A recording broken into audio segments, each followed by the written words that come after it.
अपना एमपी देख रहे हैं आप और आपके साथ मैं हूं अंशिका पाठक और मैं हूं आपके साथ सुमित शर्मा। मध्य प्रदेश की बात करें तो मध्य प्रदेश में बम्पर जीत के बाद अब सवाल यह खड़ा होता है कि कौन बनेगा मुख्यमंत्री। जेपी नड्डा की एमपी के दिग्गज नेताओं से मुलाकात लगातार जारी है। नरेंद्र सिंह तोमर और प्रहलाद पटेल से वो मुलाकात करते हैं।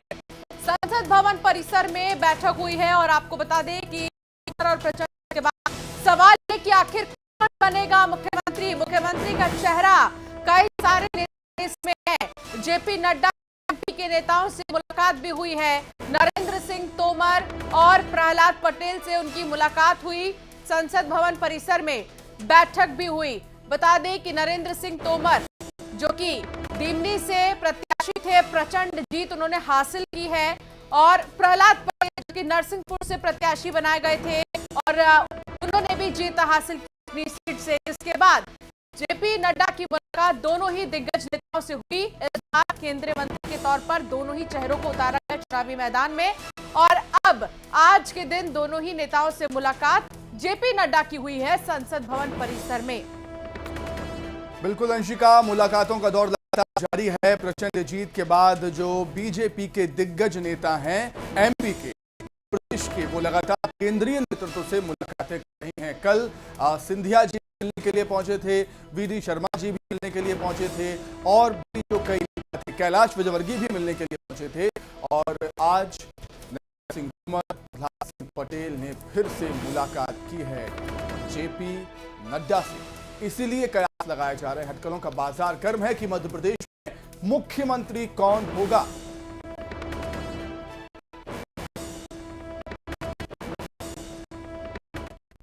दिल्ली से लौटकर बीजेपी प्रदेश अध्यक्ष वीडी शर्मा ने न्यूज 18 से बातचीत की। दिल्ली में सभी प्रमुख नेताओं से मुलाकात हुई है, ऐसा उन्होंने कहा। और वो आगे कहते हैं कि बूथ लेवल पर काम की वजह से इतनी बड़ी जीत मिली है। 101 सीट पर 50% से ज्यादा वोट शेयर मिला है बीजेपी को। सीएम के सवाल पर कहा कि केंद्रीय नेतृत्व तय करेगा कि सीएम कौन होगा। और साथ ही उन्होंने कहा कि चुनाव जनता जिताती है, ईवीएम नहीं। वीडी शर्मा ने बयान दिया है। शिवराज के बाद अब वीडी शर्मा बोले मैं सीएम की दौड़ में नहीं हूं। इससे पहले शिवराज चौहान भी कह चुके हैं, ना मैंने आज कहा था और ना मैंने कल कहा मैं सीएम बनना चाहता हूं, बल्कि मैं तो एक कार्यकर्ता हूं। और अब वीडी शर्मा भी यही कहते आए नजर कि वो सीएम की दौड़ में नहीं है। साथ है भाई साहब, दिल्ली से हैं आप और इस बार बूथ शेयर और वोट प्रतिशत बहुत अच्छा रहा। देखिए, वोट शेयर इस बार मध्य प्रदेश के अंदर जो 51% वोट शेयर का हमारा था, हम 49 तक पहुंचे। 101 विधानसभाएं ऐसी हैं जिनमें 50% से ऊपर वोट शेयर मिला है। तो अमित शाह जी की कुशल रणनीति का परिणाम है, माननीय प्रधानमंत्री जी का नेतृत्व है कि भारतीय जनता पार्टी को इतना प्रचंड बहुमत और जो वोट शेयर का हमारा टारगेट था वो भारतीय जनता पार्टी के कार्यकर्ताओं की अथक मेहनत परिश्रम का परिणाम है। प्रधानमंत्री जी के नेतृत्व में अमित शाह जी की कुशल रणनीति, भारतीय जनता पार्टी के सम्मानीय राष्ट्रीय अध्यक्ष का आशीर्वाद और हमारे मुख्यमंत्री शिवराज सिंह चौहान से लेकर के पूरा भारतीय जनता पार्टी का हमारा नेतृत्व, मेहनत और परिश्रम जो है उसका परिणाम है कि हम ऐतिहासिक बहुमत के साथ इस चुनाव में जीते हैं और उस वोट शेयर आगे हम और काम करें। मतलब दिल्ली से लोगों को बड़ी उत्सुकता है सबको कि अब अगला ये केंद्रीय नेतृत्व इसके बारे में जो करेगा, हम लोग अपने काम में लगे। सर फिर भी उम्मीद करें जल्दी सीएम नया। अब ये तो क्या होगा नहीं केंद्रीय नेतृत्व के बारे में तय करेगा। देखिए, भाजपा प्रदेश अध्यक्ष बता रहे हैं कि नए सीएम का फैसला जो भी है केंद्रीय नेतृत्व तय करेगा और जल्दी सामने होगा। कैमरामैन संजय नामदेव के साथ शैलेंद्र चौहान।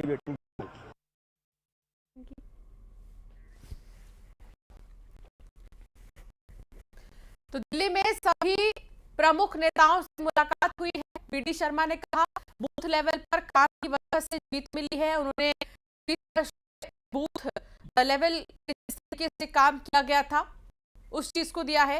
ये भी कहा, बड़ी बात तो वीडी शर्मा की ये रही कि उन्होंने कहा कि मैं सीएम पद की रेस में नहीं हूं। सबसे बड़ी बात है वीडी शर्मा की, सबसे बड़ी बात नहीं है वो कह रहे हैं कि मैं सीएम की दौड़ में शामिल नहीं हूं। और इसी खबर पर चर्चा करने के लिए दो खास सहयोगी हमारे साथ जुड़े हुए हैं।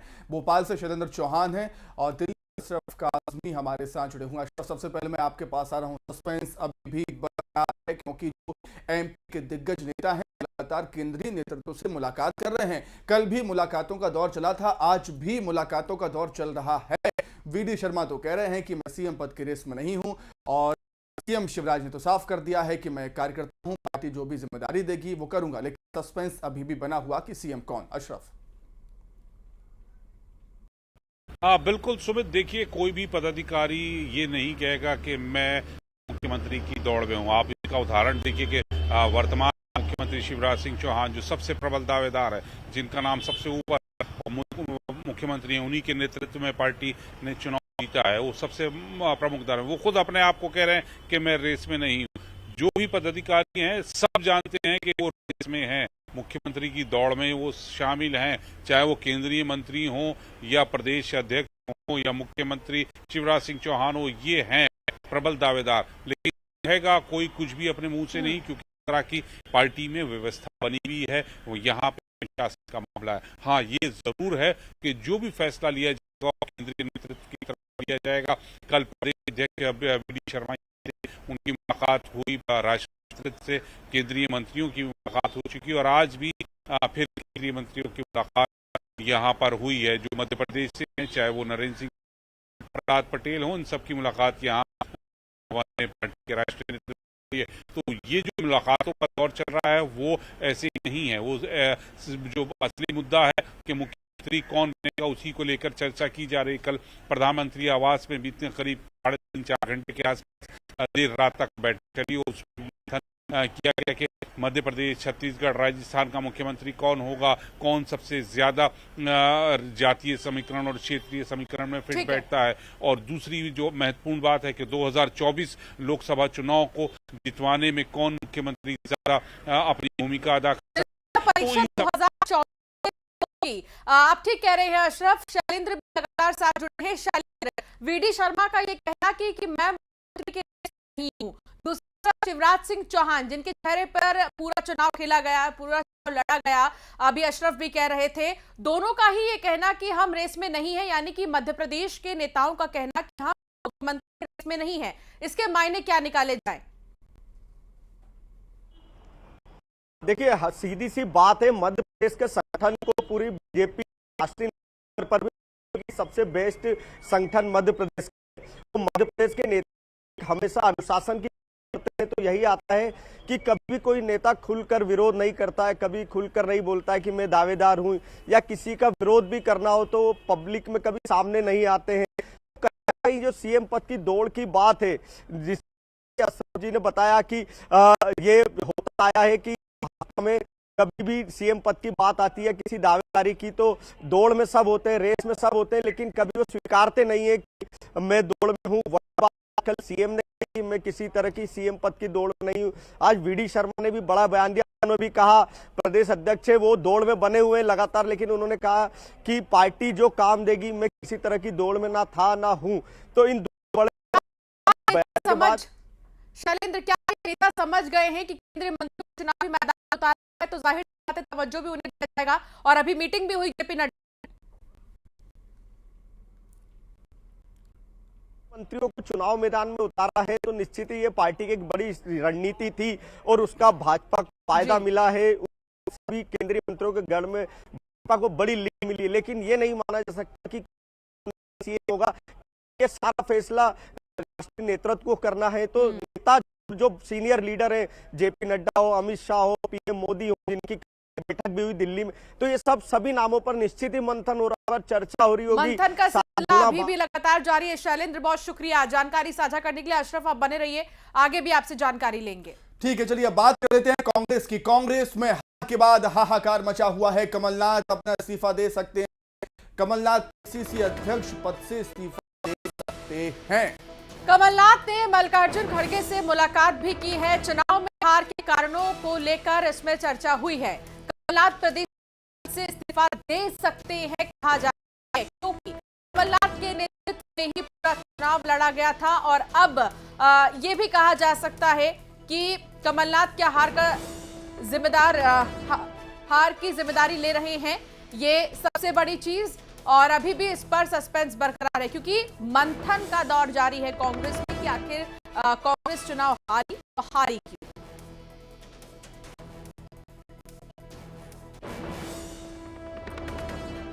तो कमलनाथ क्या इस्तीफा दे सकते हैं, ये बड़ा सवाल। वासु चौरे संवाददाता साथ जुड़ गए हैं, अशरफ लगातार जुड़े हुए हैं। अशरफ, क्या जानकारी मिल रही है कमलनाथ के इस्तीफे को लेकर? देखिए, कमलनाथ की कल देर रात में मुलाकात हुई थी राष्ट्रीय अध्यक्ष मल्लिकार्जुन खड़गे।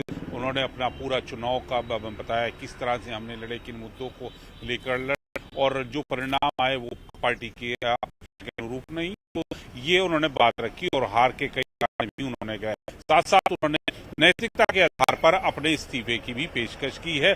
अब राष्ट्रीय नेतृत्व के ऊपर है कि वो कब उनका इस्तीफा स्वीकारता है। लेकिन एक चीज साफ है कि कमलनाथ अगर प्रदेश अध्यक्ष के पद से इस्तीफा देते हैं तो उसके बाद नेता प्रतिपक्ष की जो जिम्मेदारी होगी वो जो हमारे सूत्र बता रहे हैं वो कमलनाथ को मिलेगी। कमलनाथ नेता प्रतिपक्ष की जिम्मेदारी दोबारा निभाएंगे। इससे पहले भी इनके पास बीच में गोविंद सिंह को ये जिम्मेदारी की चुनाव हार चुके हैं। तो अब जो कयास लगाए जा रहे हैं कि कमलनाथ अपने प्रदेश अध्यक्ष के पद से इस्तीफा देंगे और विधानसभा में नेता प्रतिपक्ष की जिम्मेदारी, और ये फैसला बहुत जल्दी हो जाएगा। आज कमलनाथ दिल्ली में नहीं, वो निजी कारणों से शहर से बाहर हैं, उत्तर प्रदेश गए हुए हैं, सहारनपुर में गए हैं। वहां से लौटने के बाद वो हो सकता है कि औपचारिक रूप से इस चीज का कांग्रेस ऐलान करे और कमलनाथ अपना इस्तीफा मल्लिकार्जुन खड़गे को दे दें। लेकिन इस्तीफे के बाद की स्थिति जो है वो बहुत साफ है, बहुत मजबूती के साथ जो हमारे सूत्र बता रहे हैं कि कमलनाथ को फिर नेता प्रतिपक्ष की जिम्मेदारी सौंपी जाएगी। ठीक है। राजधानी भोपाल से वासु चौरे भी लगातार हमारे साथ जुड़े हुए हैं। वासु, मात्र ये कांग्रेस की हार नहीं है, करारी हार है। और चूंकि जब कमलनाथ के नेतृत्व में पूरा चुनाव लड़ा गया तो जिम्मेदारी तो लेनी ही पड़ेगी। और जैसा कि आप कल भी कह रहे थे कि बदलाव की जरूरत है अब कांग्रेस में।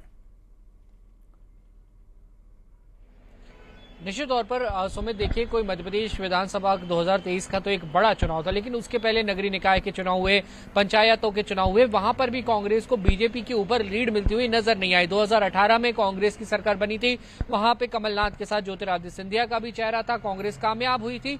लेकिन उसके बाद जब सत्ता परिवर्तन हुआ, 28 सीटों पर उपचुनाव के कारण, उन 28 उपचुनावों में भी कांग्रेस जो है वो बेहतर प्रदर्शन करके अपनी सरकार को बचा नहीं सकी थी। तो एक लंबा क्रम है मध्य प्रदेश में, जिसको चलते लगातार जो मौजूदा पीसीसी है, कमेटी है, उसको नेतृत्व पे जो सवाल है वो कहीं ना कहीं खड़े होते हुए नजर आ रहे हैं। और एक बार फिर से अब ये कयासों का दौर, कयासों का सिलसिला शुरू हो चुका है कि मध्य प्रदेश में जिस तरह से कांग्रेस को करारी हार का सामना करना पड़ा है, तो प्रदेश अध्यक्ष होने के नाते, मुख्यमंत्री का चेहरा होने के नाते ये पूरा चुनाव कहीं ना कहीं कमलनाथ के ऊपर चेहरे पर बताया जा रहा था और कांग्रेस ने इसको उसी तरह से प्रेजेंट भी किया। तो अब कांग्रेस की हार की जिम्मेदारी लेते हुए कमलनाथ अपने पद से इस्तीफा जो है वो सौंप सकते हैं। लेकिन बड़ा सवाल यही है कि कमलनाथ अगर इस्तीफा सौंपते हैं तो कौन सा ऐसा नेता होगा जिसे कांग्रेस बिल्कुल ये बड़ी सबसे बड़ा जिम्मेदारी सवाल यही है वासु कि कमलनाथ अगर इस्तीफा देंगे तो अगला प्रदेश अध्यक्ष कांग्रेस का कौन होने वाला है। बहुत धन्यवाद वासु आपका, और बहुत शुक्रिया अशरफ आपका जुड़ने के लिए, तमाम जानकारी के लिए। खबरों में आगे बढ़ेंगे, बात करेंगे हरदा की, जहां सुखदेव सिंह की हत्या का विरोध हो रहा है। करनी सेना ने प्रताप टॉकीज चौराहे पर चक्का जाम किया है। हत्या के विरोध में सड़क पर टायर भी जला दिए। जयपुर में करनी सेना के सुखदेव सिंह की हत्या हुई है, जिसके बाद लगातार विरोध हो रहा है और तनाव के हालात बने हुए हैं। और हरदा में भी सुखदेव सिंह की हत्या का विरोध किया। करनी सेना ने प्रताप टॉकीज चौराहे पर चक्का जाम कर दिया। प्रवीण तोवर संवाददाता साथ जुड़ गए हैं। प्रवीण, क्या जानकारी मिल रही है? क्या ये गुस्सा अभी भी जारी है, आक्रोश अभी भी देखने को मिल रहा है, या फिर यहां से हट गए हैं? जी, जो राजस्थान में सुखदेव सिंह गोगामेड़ी जो करनी सेना के, राष्ट्रीय करनी सेना के प्रमुख थे, उनकी हत्या के बाद जो है जो राजस्थान के साथ मध्य प्रदेश में विरोध हो रहा है, क्योंकि हरदा जो है राजपूत समाज का बाहुल्य क्षेत्र है, इसलिए आज यहाँ करनी सेना में भी जो काफी उग्र प्रदर्शन किया, जिसमें राजपूत समाज के काफी लोग मौजूद थे और सभी लोग जो है इस हत्या से खासे आक्रोशित थे। सभी लोगों का ये कहना था कि इस तरीके की नृशंस हत्या के लिए जो अशोक गहलोत सरकार जो है दोषी है और इस मामले में जो है तत्काल कार्रवाई की जाए। और सबसे बड़ी बात यही, करनी सेना ने जो मांग की है वो काफी ऐसी मांग की है कि जो कानूनी रूप से देखा जाए तो थोड़ी गलत भी करनी सैनिकों का ये कहना था कि अगर उन आरोपियों का एनकाउंटर नहीं किया गया तो करनी सेना जो है इस पूरे मामले में हथियार उठाकर यानी कि अब जो है कार्रवाई की मांग हो रही है। प्रवीण, बहुत शुक्रिया जानकारी साझा करने के लिए।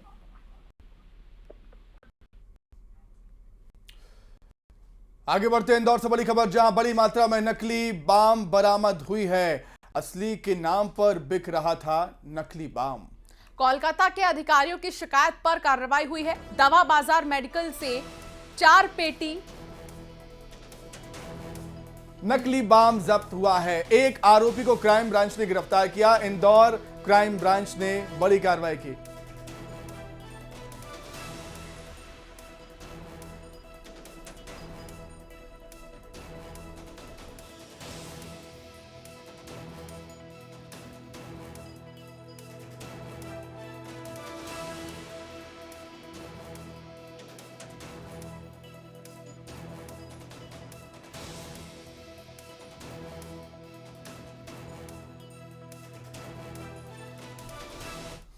खबर उज्जैन से आ रही है, जहां कांग्रेस विधायक पर एफआईआर दर्ज हुई है। महिदपुर से कांग्रेस के नवनिर्वाचित विधायक पर एफआईआर दर्ज हुई है। दिनेश जैन बोस के खिलाफ नाना खेड़ा थाने में एफआईआर हुई। विधायक की शपथ लेने से पहले ही शासकीय कार्य में बाधा डालने पर केस दर्ज हुआ। मतगणना के दौरान शासकीय कार्य में बाधा पहुंचाने और शांति भंग करने का इन पर आरोप है। जल्द ही गिरफ्तारी हो सकती है दिनेश जैन की। तो शांति भंग करने का आरोप है और बहुत जल्द कांग्रेस विधायक की गिरफ्तारी हो सकती है। दिनेश नाम बताया जा रहा है, जो कि महिदपुर से कांग्रेस के विधायक हैं, नवनिर्वाचित, और इन पर आरोप यह है कि इन्होंने शांति भंग किया, शासकीय कार्य में बाधा डाल रहे थे ये, जिसके बाद एफआईआर दर्ज हुई है और बहुत जल्द गिरफ्तारी भी हो सकती है।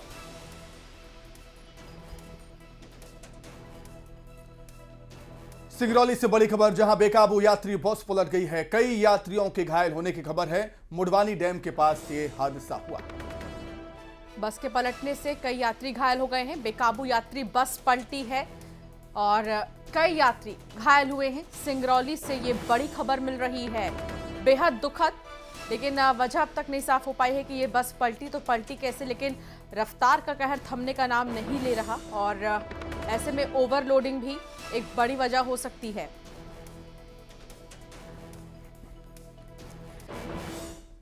इंदौर से बड़ी खबर आ रही है, स्कूल के सामने लाश मिली है। अग्रवाल पब्लिक स्कूल के सामने युवक की लाश मिली। कनारिया थाना पुलिस और एफएसएल की टीम मौके पर पहुंची है। तमाम पहलुओं के आधार पर मामले की जांच जारी है। युवक की मौत कैसे हुई यह अभी खुलासा नहीं हो पाया। कनारिया थाना पुलिस मामले की जांच कर रही है हर एंगल से। मौत के कारणों का खुलासा अब तक नहीं हो पाया है, जिसकी जांच जारी है। मिथिलेश संवाददाता साथ जुड़ गए हैं। मिथिलेश, क्या कुछ जानकारी मिली है इस मामले में? देखिए, मौके पे इस वक्त कनाडिया पुलिस और एफएसएल की टीम मौके पे मौजूद है और अभी जो मृतक है उसके शरीर पे कुछ चोट के निशान है, यानी हत्या की आशंका जताई जा रही है। हालांकि अब जो बॉडी है पोस्टमार्टम के लिए भेज दिया गया है। पोस्टमार्टम रिपोर्ट आने के बाद भी ये तय हो पाएगा कि ये हत्या हुई है या मौत की वजह क्या है। फिलहाल एक लाश मिलने से सनसनी बच गई थी, हड़कंप मच गया था। आसपास के राहगीरों ने पुलिस को सूचना दी, मौके पे कनाडिया पुलिस पहुंची और फिलहाल इस वक्त एफएसएल की जो टीम है सारे साक्ष्य मौके से जुटा लिए हैं। इसके बाद पोस्टमार्टम के लिए बॉडी को मौके से रवाना कर दिया गया है। बहुत शुक्रिया मिथिलेश जानकारी साझा करने के लिए। तो फिलहाल स्कूल के सामने ये लाश क्योंकि मिली है, इसको लेकर जांच जारी है। एफएसएल की टीम भी मौके पर पहुंच गई है और वहां की पुलिस भी मौके पर मौजूद है। एक स्कूल के सामने ये लाश मिली, जिसके बाद दहशत में आ गए आसपास के लोग हैं, लेकिन ये जांच का विषय है। जांच के बाद ही मौत के कारणों का खुलासा होगा।